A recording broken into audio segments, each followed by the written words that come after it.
What is happening, guys? Welcome back. So we're back on with the Polo again. In the last video we had a few comments on the T5 and when we're going to be back on with that. We are going to get back on with that soon. I'm planning this weekend coming to borrow my brother's laptop with CAD on it, sit and design and draw the interior. We're going to pick the colours, we'll then get it all ran, and then we can start doing that. We've got electric hookup to fit, we've got pop top solar panel to fit, then we've got all the interior to do, and some I don't think I've mentioned on the channel yet. You can see it's parked on plastic. It has the most horrendous oil leak. And I think the manifold is cracked as well, the exhaust manifold, because you get a bit of a fumey smell in the cabin. So we're going to have to take the engine out of it as well. So there is plenty of content still to come on that. We just want to try and get as far on with this and get the body back solid before we then start flitting between the two. I just want to keep my head in the metalwork of this. And with that said, we're back on with it. So in the last episode as well, I had a few people say that I shouldn't be cutting as much out of this car as I have been without any jigging or anything like that, any bracing. So we've put the doors on both sides and I'm happy to say they fit as they should. Gaps are all okay, gaps look nice. So nothing's moved, so we're pretty happy with that. We've not gone, if I was cutting the floors out, 100%, yep, I would have done. But because we've still sort of had chassis legs and things joining things, nothing can move massively, so we've been okay with that.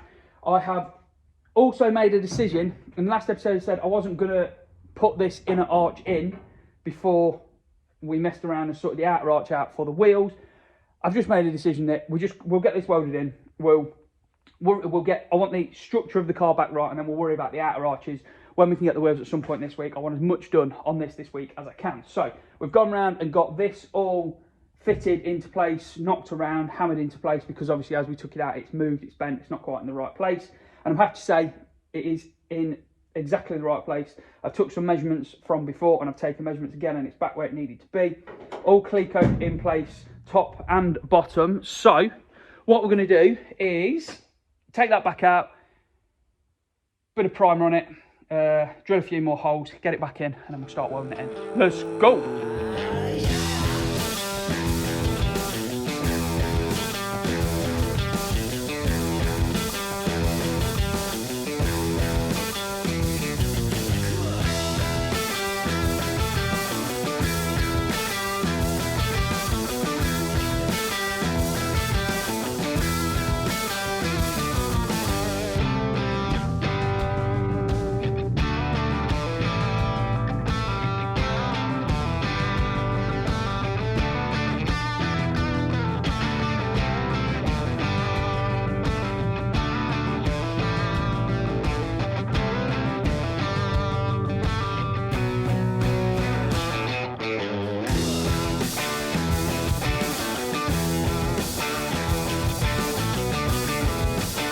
So some great progress has been made yet again.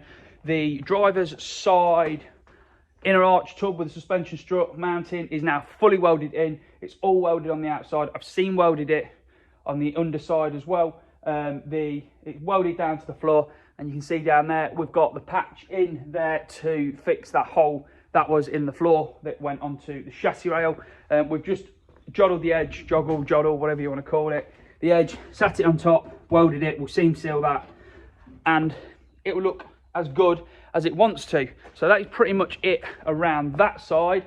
Around the other side, we've got more progress. So the driver's side obviously was all done, fully finished, it's all welded back together nice and solid, and we've now got this side solid as well. So we had to remove all of this section from here back to here. Can't see it because of the beam. We had to remove all of this piece here because it was rotten behind it and up into the sort of chassis leg up here. We've had all of it off. We've had all of the outer arch off. We've now done some repair work in this area here and got all that rust repaired. We've repaired some rust in the back of the wheel arch there. This obviously still not finished off because this piece, as you can see, is just clear coat in for messing around with the wheel arch. But that piece goes from all the way to the back, all the way around here, and we're going to try and stitch weld it all the way along here as well to keep that nice and solid and get it back to how it should be. But for the most part on the rear end, the chassis work, if you like, is nearly done and nearly there. which is great. We've started, well, we've cut this ready to get this welded and tacked on the lower rear corner. The original rear corner there, we had to take that off for a bit of access to clean and tidy a few bits up, and then the rest of the rear panel we bent out of the way, and it needs a bit of fixing, so we need to try and bend that back and get that on. Same on the other side. We've got lower rear corners and the corner bits to put back on, but yeah, it's nice and solid. Again, we've had a delivery from our friends, Heritage Parts Centre. So they've sent me over a pair of sills, a front panel, and a driver side wing. We do still need to find a passenger side wing because Heritage Parts Centre are out of stock until I think it's mid-May. They said they're getting theirs in. So if anyone's got a good condition Mark II Polo passenger side wing, hit me up. We need one. But if you're going to be placing any orders with heritagepartscentre.com for anything at all that they sell, make sure that you use the code CHAMBERS to get yourself 10% off your next order. And a massive thanks to Heritage for wanting to work with me again on another project and supplying me with the parts that they can. There will be more coming from them in the future. So yeah, we couldn't do this without you guys. Thank you so much. But the exciting bit, so it's currently Friday, and the last bit you saw of me talking was Monday, and filmed over, I think, a couple of days doing what we did and what you've seen. And then my, flapping, if you like, setting, because the wheels arrived. Yeah. And I knew that we were going to have to do some archwork, but I didn't think we were going to have to do as much archwork as we're going to have to. So, first thing, shall we show you the wheels and show you what we're going to be fitting to the Polo? So the wheels we've gone for the Polo are Autostar minus, and a massive thanks to Autostar for doing me a bit of a deal on the wheels. These are 15 by 7.5 ET25, which is rather large and won't fit the car without quite a lot of work. Since the day we thought of doing this project on the Polo, those wheels are the wheels that I kept going back to and was like, they would look absolutely killer on a stance Polo. And I was obsessed with them. We've got to use them. They're what are going on it, and we'll have to make the car fit the wheels. So our tyres, I was umming and ahhing about what to do. They're a 7.5 wide, which is massive.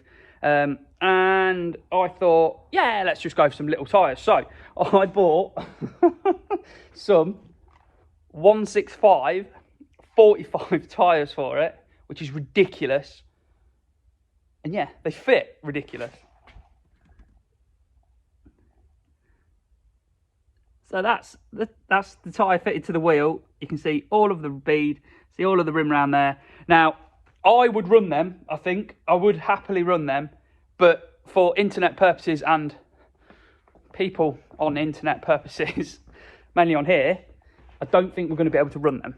I think they're just going to be a little bit too big. So I nipped up seeing my friends at Transport HQ yesterday just to discuss a few other bits, and we fitted the tyres because they've got a tyre machine, and me and Mikey got chatting, and he has ordered me a 185 tyre, 185/40 I think it is, and we're going to go up this afternoon when they turn up, try them on as well, just to see what's better. I mean, we'll get a real good fitment with a tyre fitted like that. Yeah, I just don't know. So we're going to try 185, see if that's any better. But what we're going to do is push on anyway and get the start the archwork to get these wheels fitting. But what we need to do, or what I want to do before we do the archwork, is it's currently fitted with drums on the rear, and I'm not a fan of drums. I don't like drums. I don't like working on drums. So we're going to do a disc conversion on the rear, which is, well, it consists of, if I can get this right, a Mark II Golf stub axle, which bolts directly onto the beam. You then use Mark II Golf discs, you use Mark II Golf caliper carriers, and you use Mark IV Golf calipers. But coupled with that, what we are also going to be using is this, which is an axle drop plate. So basically what this does, behind the drum that mounts onto the axle, there are, you can't really see it, there's 4 bolts anyway, and basically what this does, this bolts into the middle and it raises the wheel from the beam up by, I think these are about 80 mil drop plates, which basically means that if your car was stock and you left the beam with standard suspension on the rear and you put these axle risers on, it lowers the rear end of the car by 80 millimeters, which just means that the suspension can travel further. The wheel's further in the arch and it looks lower and looks nicer, but the suspension's still got its nice mode of travel, because as that beam goes up, it gets run into issues if it starts knocking and things. So these are, wherever they are, wherever it's gone. They're advertised, that's down there. They're advertised for Mark 1, 2 Golf. I don't know what else they're advertised for. We used on the Mark 1 Golf. They're exactly the same set that I used on the Mark 1 Golf. So yeah, we're going to use them. So what we'll do now is we'll whip the drum and everything off this side, get that axle drop plate fitted, then we'll get the stub axle and the bearing and the disc on, which is all we need for now to test the wheels on. And then when they're on, we can chuck the wheel on and show you just how much work these rear arches are going to be. Right, first thing we'll do is try the wheel on as it is as a stock setup. Spigot rings in. So that's where we're sitting at the minute with it on. Got all that gap, but that should close that gap up nicely when we put that adapter on. So we'll get all this apart, get these on, get the disc on, everything on, and we'll put the wheel back on, show you where it's sitting.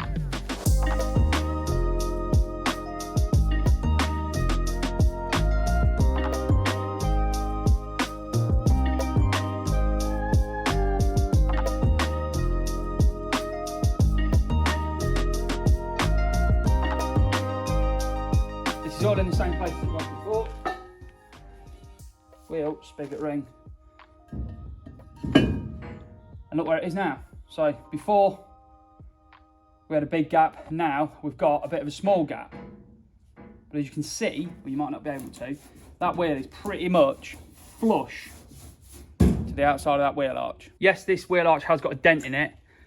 And if you pulled it out, it probably would be about bang on flush. There's a little bit of a dip, but that will not work. We want to get that wheel up in that arch a little bit more to give us a nice or a bit better fitment, which means we need to pull the arches, which is what I mentioned earlier about me being in a flap for the past few days when the wheels turned up, trying to work out how we were going to do it. So what we've done and what we've decided we're going to do is we're going to cut the wheel arches, pull them out and flare them. Now this is just some tape. I put some masking tape on and then put a bit of silver paint on so that I could stand back and look at it and see what the wide arch was going to look like, which I think is going to look pretty good, so long as you can get it looking right. And I want it to look as factory as possible. We're not putting plastic arches on it, we're not anything silly like that. We want to do it all out of metal so that it looks as factory as we can.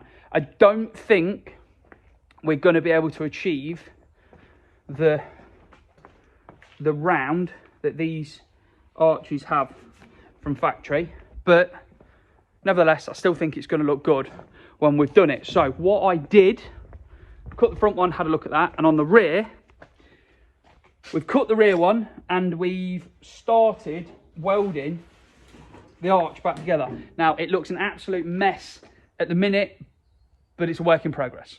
So we've got a new rear, well, off the body cut, rear lower corner piece mounted on. We've then cut the arch from the back all the way round to the front, and then we have we've cut all of that all the way back to there. But the way that I'll go through the other side, the way that I did it, and it wasn't actually, I'm going to say it wasn't actually that difficult. The difficult part is going to be trying to get that side to match this side. So after my flapping for a day or two, and then, what, 2 or 3 hours yesterday working out how, if this idea was going to work, we got back with a wheel with a tyre on it. So let's throw it on this side and show you what it's going to sit like.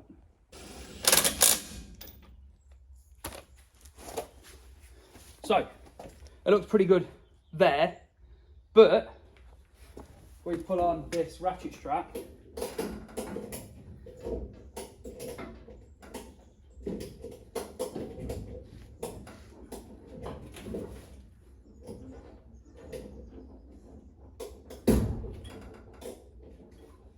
pretty much, it'll be a little bit lower than that, I think, or a little bit higher than that. The wheel will be a bit further out, but we've got the wheel up in the arch now that we've cut and done all that and pulled the arch out. We've also modified all the inner arch as well, which I'll show you. But thankfully, we can now roll at that ride height. Now, I don't know if we're actually going to have any suspension travel, but I've got it up as high as I can. And I think if we get it so that the lip is sort of in line with the arch, I'll be pretty happy.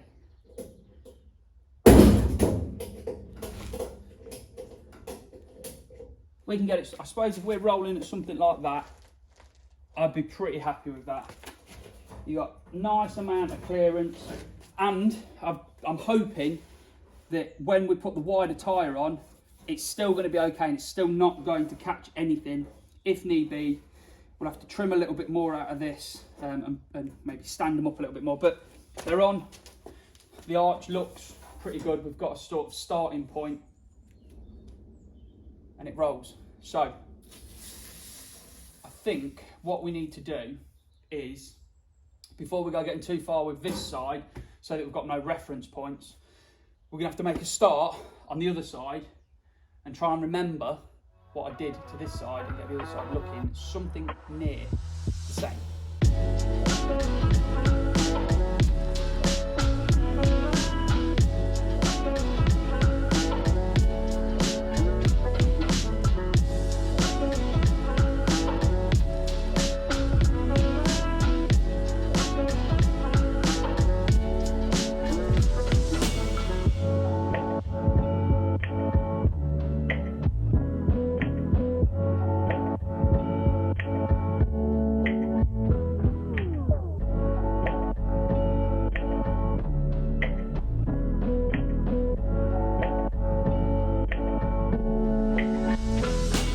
Right, I've been out and Mikey from Transport HQ sorted me out a slightly bigger tyre. So we've got a 185 now, so that fits pretty nicely. We've got a nice little bit of stretch to it, but it's flush with the wheel, the rim, unlike, just remind you what the other one was like. The 165, you could see all of the rim of the wheel. So yeah, I'm much happier with that. It looks nicer, it fits a bit better. Yeah, it just works. So we've done that on there, and it's been as difficult as I expected it to be, and it's taken me about 4 hours, but we've got the arch cut in the very same way that we did the other side, and I've spent ages trying to make sure that they are the same, so they're sitting out the same, the angle's the same. I want them to match as closely as possible. So yeah, it's been about 4 hours. But this is what we've got, and again, it looks a mess, but I'll show you. So this side is slightly different to the other side in that we've had to replace the outer arch because the one on the car was rotten and beyond repair. But similar principles, although this time what we did, before we cut anything, we put the new arch on, clamped in place, clecoed it in place, and left extra material on, so we got a positive location for it, and we knew the arch was going to be in the correct place. We then took it all off, so we knew what was right. Cut the arch of the car. We then cut the arch of the new arch that was going on, offered it all into place. I then pulled it off, and I have gone round with a very crude way, just a pair of mole grips, put them into the original arch and pushed them back to where it curved naturally anyway. Pulled them to sort of flare the arch a bit, and then the new outer arch section, I've gone around every 20 to 30 mil. I've put a slit in with some tin snips, and again with these mole grips we've just bent the material back out of the way because we're going to be cutting all of that material off, or most of it off anyway. And doing that gives us a nice transition then from the new arch to the outer arch piece, which we're now going to make a template for. So to create the template, what we're going to do is use masking tape, put it over the area and cover over the area, and draw around it, and that'll give us the shape. It'll make sense in a minute. I'll show you what I'm doing.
Right, another week in the workshop is very, very nearly done. So this arch we've started to get welded up, and we've got quite a lot of it welded together. And again, it looks a hell of a mess at the minute, but when it's all cleaned up, dressed, it'll look absolutely mega. But we started getting that one properly welded up. This side, still the same as we left it. We've sort of focused on that side.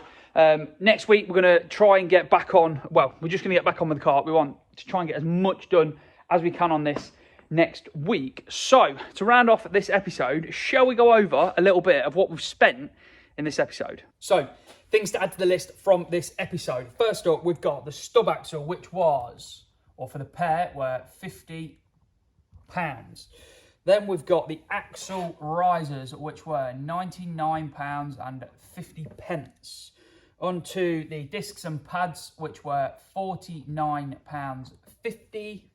Then the wheels. Now, we've got a bit of a deal on the wheels, but as I said before, we're going to be doing this all as retail prices. So the wheels were £500. Tyres. Again, we've got a bit of a discrepancy with the tyres because we're sending back the ones that we've got and we've paid for, and we're buying others, but we'll put this price down for now. We're at £187.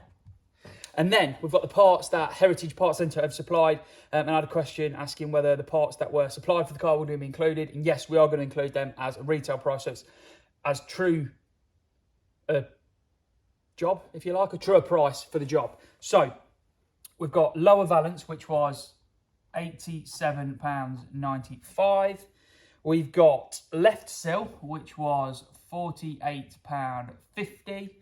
Right sill was £47.95, and right wing was £182.95, meaning that so far we've got a total project spend of £1,553.35, leaving us £3,446.65. My maths is absolutely terrible, so I had to work it all out before.